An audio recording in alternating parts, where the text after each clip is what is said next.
Hi, everybody. I'm so incredibly excited today to have Eileen McKusick here today. She's one of my teachers and mentors. She's just an incredible healer and has really opened this new frontier of science in the biofield science, using physics-based principles to create kind of a map of the human energy field, or the biofield, as she calls it. And she's just really backed up her experience, like 20 plus years of experience doing sound healings with people using tuning forks. So she's researched this effect of sound on the body and really given rise, out of her incredible, private practice that she's done, to this modality called Biofield Tuning. She's trained thousands and thousands of students over the world and now has teachers that are carrying on that work. She's also the author of this book, Tuning the Human Biofield, which is incredible if you get a chance to read it. She said it's changed my mind on healing, sort of changed my life. And by the way, the sonic slider totally has changed my life. So it'd be fun to talk about the slider today too. So thank you so much for being here today. Great. Yeah, thanks, Lisa. Thanks for having me. Thank you. And so tell us a little bit about your journey. You've spent your whole life really doing healing work. How did you get there? How did you get to that? Well, I got into reading self-help books when I was 18 because I was bulimic. I became bulimic when I was 17. And when I was 18, I tried to stop, and I discovered that I couldn't. I discovered that I was sort of caught in the grips of that addiction. And so I started reading self-help books to try to figure my way out of that trap. And by the time I was 20, I had gotten over throwing up, but I was still binging. And then I started kind of over exercising. I'd go for a 4-mile walk in the morning and a 4-mile walk in the evening and just kind of eat all day long. And it was complicated by the fact that I opened a restaurant when I was 20. So the first few winters, it was just really quiet in a new restaurant. And I was in a constant battle with ice cream and muffins and bagels and brownies and cake and pie and I'm a really good baker, and so I was sort of surrounded by food, and also working with my family. And I was working with 2 older brothers and my mom, and so I had all my family issues, all my food issues, just really sort of drowning in them.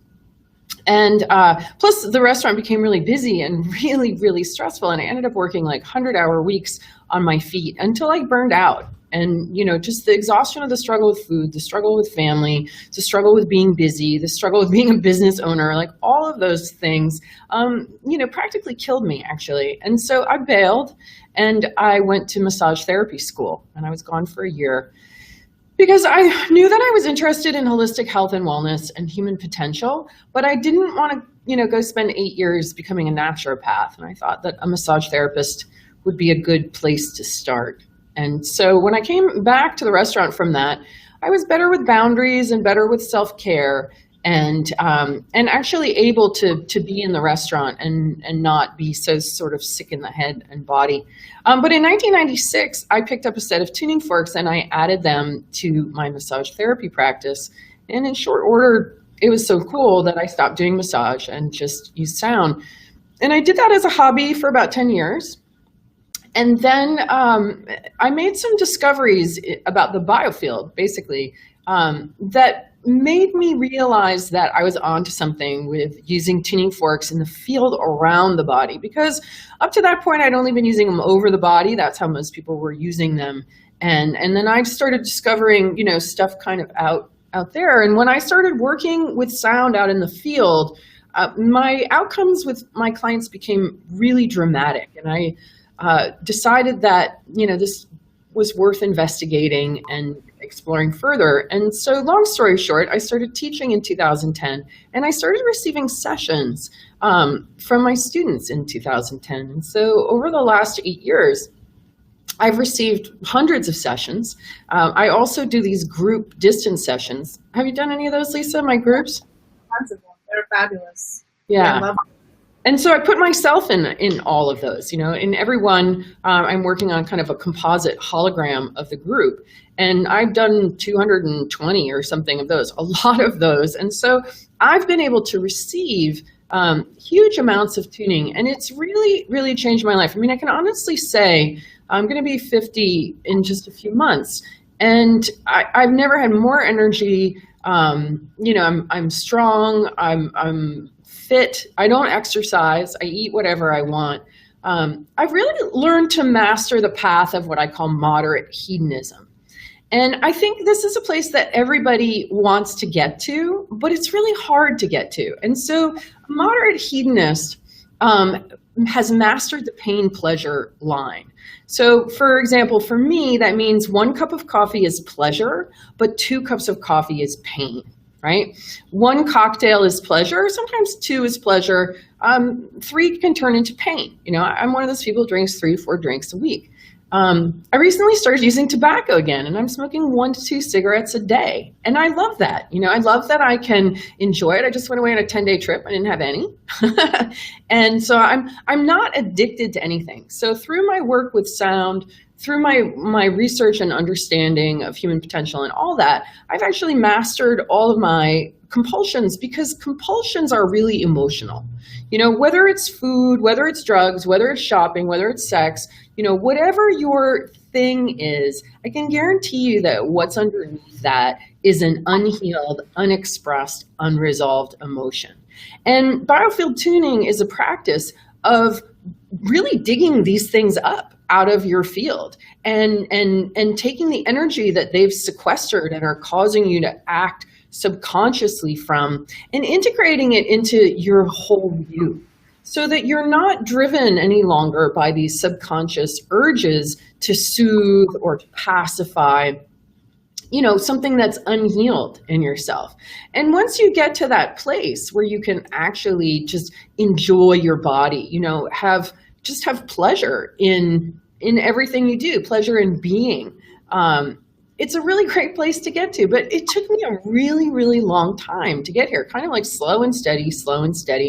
And, back when I was 18 and I wanted to lose 30 pounds in 30 days for $30, I was never getting anywhere, because I was trying to do the jackrabbit thing, and that doesn't work. What really works, if you want to be really healthy and really healed, is you've got to take the path of the tortoise, and you've got to systematically heal any of those emotions that aren't healed, the beliefs, the stories that you're carrying around. And this is a process that takes time, because these things are very embedded in our system. You can't just take them all away all at once. What's cool about biofield tuning is it's kind of a hack, right? I mean, that's been your experience, Lisa. You can kind of shortcut the process and help to work out those emotions and settle you down.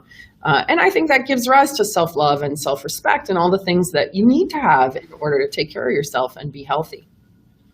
Yeah, I think too that biofield tuning seems unique to me, because I've studied every healing modality ever. But I think it's so powerful. We're working through the early childhood stuff we don't remember, and that's hard to get to in any other modality. And biofield tuning is so powerful. It just 0 to age, where our memory kicks in, we can clear all that without always having to remember it, or without having to cough it up through our mind, which can sometimes re-traumatize us, I think. So that seems very powerful to me. Yeah, definitely, because that's where we form a lot of beliefs, and we really become bound by these beliefs and these stories, and they become filters that we filter reality through. So even though we might have the resources we need around us, even though we might have everything we need around us, our beliefs block our ability to perceive what our true potential is. And so, that's been a big part of my nice cat of my healing, is really uncovering all of these subconscious beliefs that I'm holding, stories about who I am, what life is all about. And once you start to knock those out and your filter gets clearer and clearer, you just experience life more directly, more clearly, and from a greater place of flow and ease too.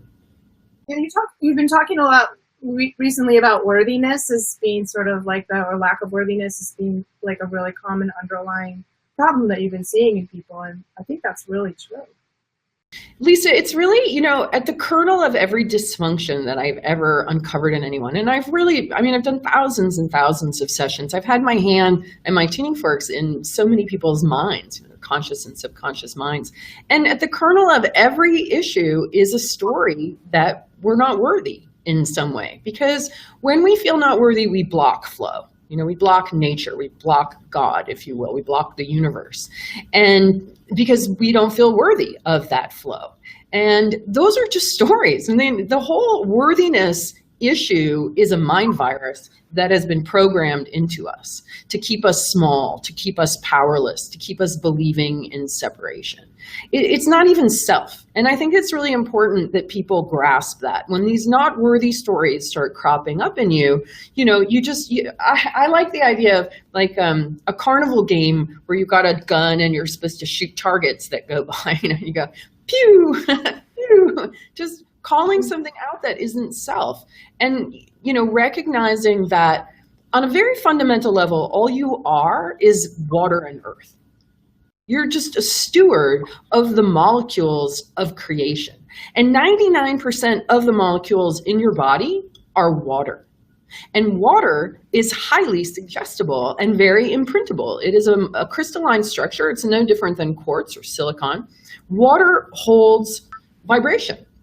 And if you are constantly saying, I'm not good enough in this way, whatever you're saying, here's the thing that is the most important is what are the words that you are thinking and speaking? Because anytime you say, I am, you are being creative. So if you say, I am fat, I am broke, I am not worthy, then you are imprinting your water, and that belief becomes true because it becomes resonant in your whole system. But the fact of the matter is that you're constantly exchanging water with your environment, water in, water out.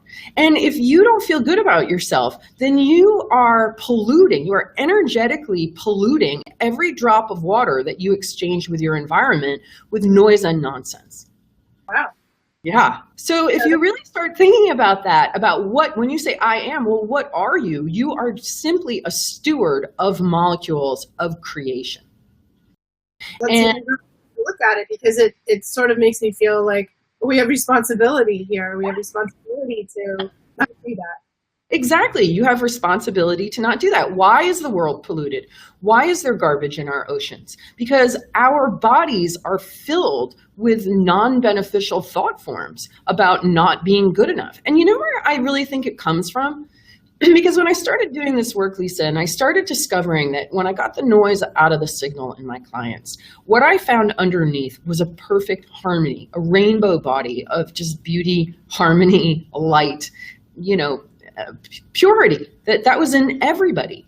And that confused me, that created a cognitive dissonance because I was like, everybody's perfect underneath. And why is that so perplexing to me? And then I realized that even though I was raised in a non-religious home, that I had been imprinted with the belief that we were guilty sinners who have fallen from grace. We've been cast out of the garden. We're broken. We're flawed, especially women, because it was her fault, that we've been cast to suffer. And you know what? That's just a story.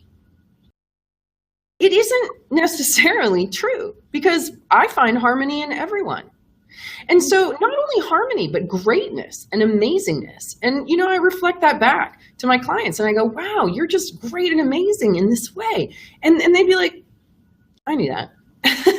But they won't give themselves permission to be great, to be amazing, to be awesome, because they don't feel worthy of stepping into that and owning that. And it takes a lot of nerve to actually step into and own your inherent greatness and get past all of those, carnival pop-ups that tell you you're not that. But what is real is your greatness. And what is not real is the story that you're not great. So interesting. Where do you think that story comes from? I mean, religion, is it legacy still from our parents? Is it just how we get domesticated into our society? Yeah, it's how we get domesticated. That's a good way to put it. I think we get it from religion. I think we get it from Madison Avenue. We have very narrow definitions of beauty for both men and women. And so people end up, if you don't fit that narrow definition, you end up with a tremendous amount of self-loathing, whether you're aware of it or not. If you don't love your body completely, then you're harshing on it every day. And that's what people do. Whether, you know, and a lot of it's unconscious because it's just been going on and on. I'm not thin enough. I'm not rich enough. I'm not this enough. I'm not online enough. I'm not, you know, so there's a constant kind of self-hatred that we've been programmed with. And then, you know, capitalism is like, well, you can fix it if you spend money with this or spend money here or buy this or do that or take this pill or that. You know, there's just like no end of solutions for your unworthiness. And, you know, it's just not true. You are as worthy as a river. You are as worthy as a tree. You are as worthy as a dolphin. You're not different. The separation and the unworthiness has been put in us. Oh, school does it in a big way. You know, there's such narrow expectations from us as far as how we move our body and what we say, and this paranoia being wrong and perfectionism, and, you know, it just goes on and on and on. Life is full of lobster pots, you know, that suck us in. Oh, it's a good lobster pot's a good one, and I love that image. And I think it's worse with social media now too, because now it's like added another layer of like being judged or judging. Yeah, exactly. Self-judgment, judgment of others. Yeah. Wow. So how do we start unwinding this? Just do a lot of biofield tuning? Do we? Yeah, biofield tuning, because that really helps.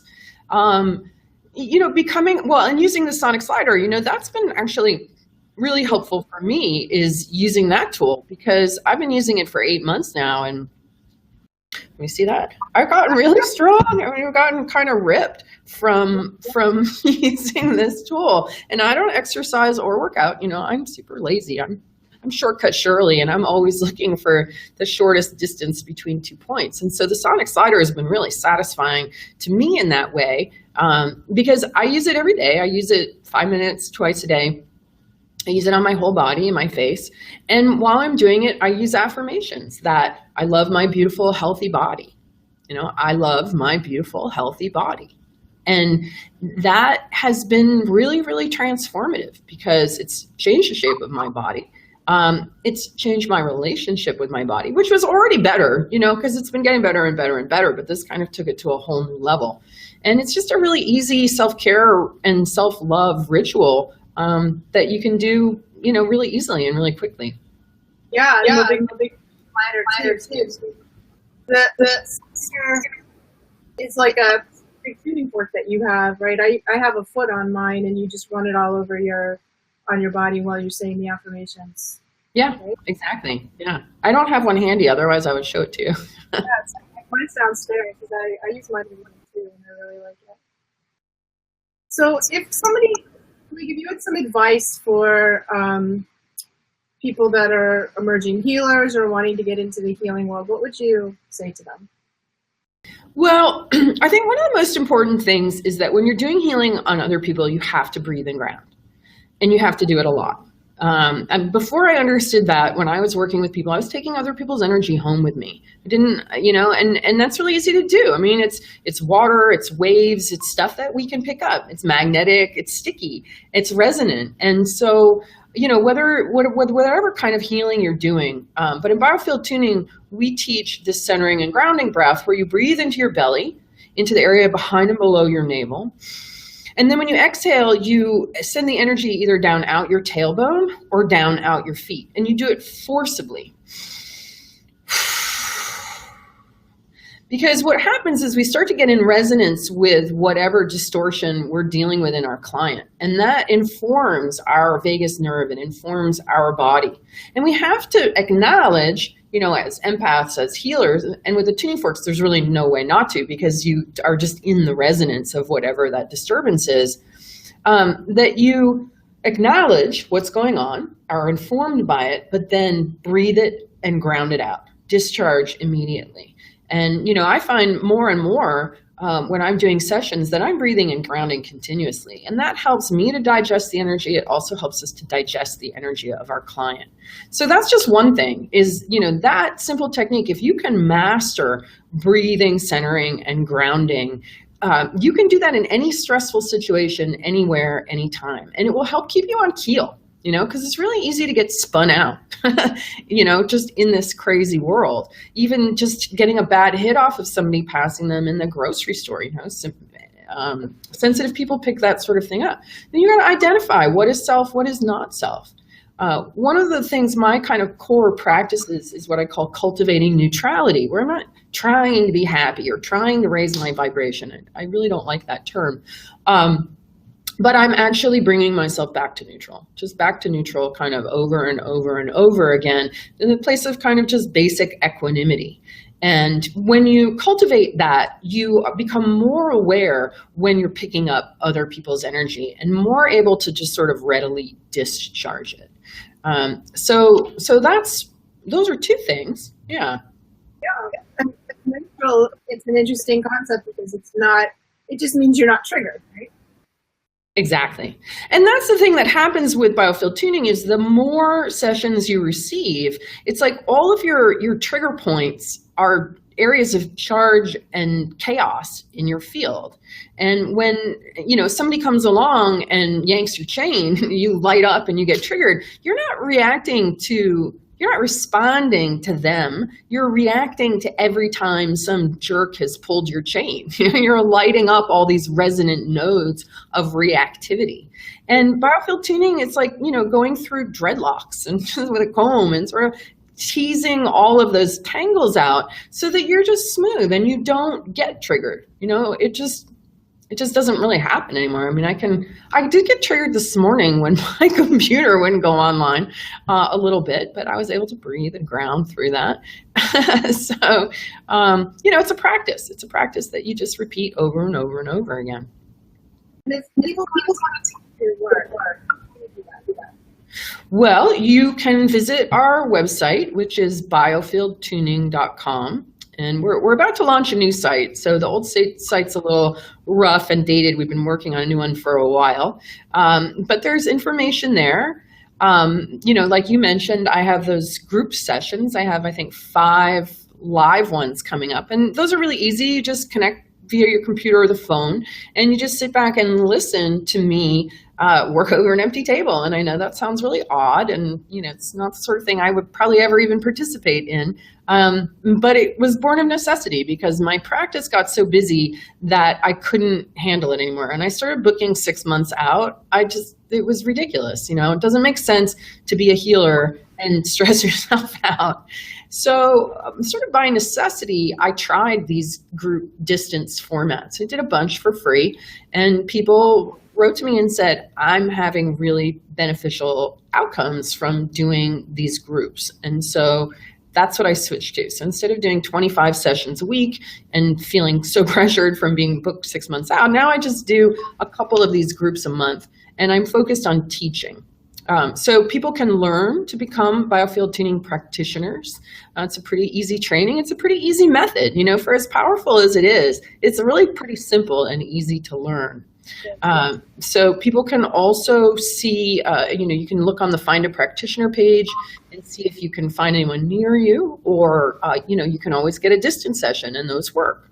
So that's an option. And reading my book, if you are an energy healer of any kind of alternative, complementary, integrative practice, my book is based on a master's thesis. So it actually explores and explains the science of subtle energy, the science of how and why sound healing works. So it gives people language to talk about these things with skeptics. And it's a pretty easy read, right, Lisa? You read it? Fabulous book. I loved it. It's really good. I like the science parts too. So, I think your book does a wonderful job of kind of providing this backup information to what it's like proof of what metaphysicians and healers have known all along. And when those things match, in my mind, it feels really good to me as a healer. Yeah, me too. I mean, for me, one of the things that I detail in my book is my discovery of plasma and electric universe theory and awakening to the understanding that life is essentially electric. Because we've been indoctrinated into a cosmology of solid, liquid, and gas. But there are really two whole more, almost twice as many states of matter, and that's plasma and ether. And when you add plasma and ether into your cosmological story, into your perception of self, into your approach to health, everything gets easier. Now that's been my experience in, what I call thinking electrically. If you start thinking electrically and resonantly, then health becomes much easier. Because if we're looking at chemistry and mechanics, well, we can have basically you improve your health by what you put in your mouth, whether it's supplements or food. But if you start thinking about how you can raise your voltage, raise the amount of electricity or energy in your body, because when you have plenty of electricity, you have plenty of resources, your body takes care of itself. And what I see over and over again in my clients is a tendency for people to discharge way more than they recharge. And so if you've ended up with, Lyme, Hashimoto's, any kind of autoimmune disorder, chronic fatigue, fibromyalgia, your voltage is really low. And it's because you have been mismanaging your electrical energy. You've been saying yes when you mean no. You've been running yourself on empty over and over again. You don't feel worthy of recharging. You don't feel worthy of taking the time to take care of yourself. And your battery has just gone super low. And your body doesn't have the resources it needs to take care of all of its operations. So if you start thinking of yourself like a battery and, what do I need to do to recharge my battery?